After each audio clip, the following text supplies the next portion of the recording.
Banjir masih menggenangi rumah warga di 3 kecamatan di Kabupaten Sidrap meski hujan tidak lagi terjadi. Warga yang terkena dampak banjir kini membutuhkan air bersih.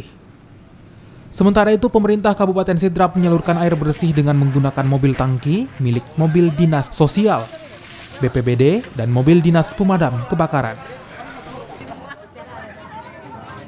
Tinggi masih banjir hari ini, Pak Di? Iya, ya Mas.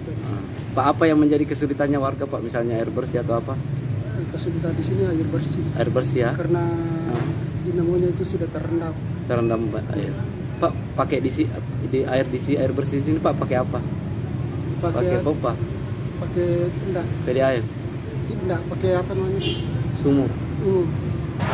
Pelayanan air bersih mulai dari kemarin itu ada 4 unit, ada 2 unit pemadam kebakaran, 1 unit BNPB, 1 unit dari dinas sosial.